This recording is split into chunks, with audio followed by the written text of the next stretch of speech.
और मेरी जीजियों, मेरे जीजाओं, मेरी बेटियों, बेटाओं, मेरी माताओं, मैं आप सबसे निवेदन करूं, रोज प्रतिदिन, ऐसा कोई दिन नहीं जाना चाहिए जिस दिन आप शंकर जी को जल ना चढ़ाएं। प्रतिदिन अपने घर के अंदर, अगर मंदिर नहीं जा सकते तो घर के अंदर एक छोटे से छोटा शिवलिंग अवश्य रखो। अब कई लोग कहते हैं गुरुजी हमारे यहाँ पर एक शिवलिंग है पहले का, और किसी के यहाँ गए थे तो उसने हमको दूसरा शिवलिंग दे दिया, तो रख सकते हैं कि नहीं रख सकते? शिव महापुराण की कथा कहती है घर में एक नहीं 1000 भी अगर शिवलिंग है तो वो कभी दोष नहीं देते, कभी कष्ट नहीं देते, कभी परेशानी नहीं देते।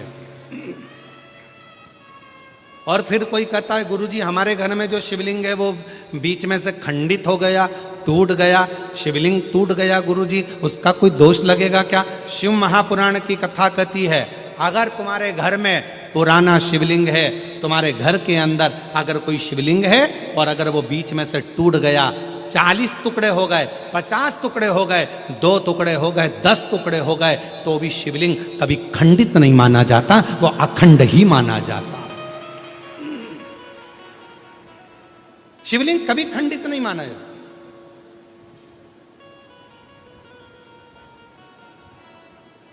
सहस्त्रेश्वर हजारों टुकड़े होने पर भी शंकर भगवान का शिवलिंग कभी खंडित नहीं, कभी खंडित। और कितना सुंदर कहा, तुमने पार्थिव लिंग का निर्माण करा। अब पार्थिव लिंग काय का बनाते हो? मिट्टी का बनाते हो, बालू रेत का बनाते हो। मान लो आप लोगों ने पार्थिव लिंग का निर्माण करा और पूजन करते करते ब्राह्मण देवता पूजन करा रहे हैं, आपने जल चढ़ाया, जल चढ़ाते से ही वो मालूम पड़ा शिवलिंग, पार्थिव लिंग का निर्माण करा, वो पार्थिव लिंग थोड़ा सा खंडित हो गया, पार्थिव लिंग कहीं बीच में से टूट गया, कहीं कुछ हो गया, या गलकर उस पानी में गलता गया। आपके मन में आया कि बताओ मैंने पार्थिव लिंग का निर्माण करा था और वो पानी में गल गया, टूट गया, खंडित हो गया, ऐसा हो गया, वैसा। ना ना ना ना, ब्राह्मण देवता पूजन करा रहे हैं, आपने पार्थिव लिंग का निर्माण कराए, पार्थिव लिंग की पूजन चालू कर दी, और पूजन चालू करने के बाद में अगर आप उस पर पानी चढ़ा रहे हैं, जल चढ़ा रहे हैं, और वो पार्थिव लिंग अगर आपका थोड़ा बहुत भी खंडित हो रहा है, गल रहा है, जल में जा रहा है, या उसका रंग जा रहा है, या इधर से जहां से जल चढ़ा रहे थे वहां से पूरा धुलते चले जा रहा है, तो ये मत सोचना कि वो खंडित हो गया। नहीं, पार्थिव लिंग का मतलब होता है कि मिट्टी के छोटे छोटे कण, बालू रेत के छोटे छोटे कण एक जगह पर एकत्रित कर लिए और उस पर आपने जल चढ़ाना चालू करा। पार्थिव लिंग का मतलब होता है कि एक शिवलिंग की पूजन नहीं, पार्थिव लिंग का मतलब होता है उस लिंग को बनाने के लिए जितनी मिट्टी लगी, उस मिट्टी में जितने जितने कण थे, जितने छोटे छोटे कण थे, वो सब एक जगह पर इकट्ठे हो गए। तो हमको केवल एक पार्थिव लिंग पूजन का फल नहीं, हजारों पार्थिव लिंग पूजन का फल एक साथ प्राप्त हो जाता है। उसकी खंडिता नहीं, वो खंडित नहीं हुआ है, वो टूटा नहीं है, उसमें खंडितता नहीं आई है।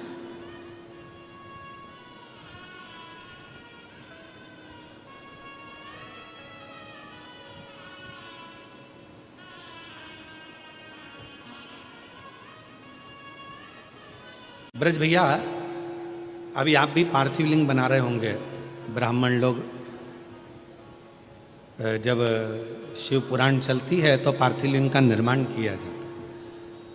आप भी रोज पार्थिव की पूजन कर रहे होंगे, तो कई बार आपके मन में भी ये भाव आता होगा कि हम जल चढ़ा रहे हैं, जल चढ़ाते चढ़ाते मालूम पड़े मिट्टी का शिवलिंग है या बालू का शिवलिंग है, वो गल रहा है या जा रहा है, या उसमें कण अलग हो रहे हैं। तो कभी शिव महापुराण की कथा कहती है पार्थिव लिंग का निर्माण होने के बाद जब हम भगवान शंकर की स्तुति करना प्रारंभ कर देते हैं, आराधना करना प्रारंभ कर देते हैं, उसका जब पूजन करना प्रारंभ कर देते हैं, फिर उस पर जल चढ़ाने पर अगर वो अलग अलग टुकड़ों में भी हो जाता है तो भी वो खंडित नहीं माना जाता।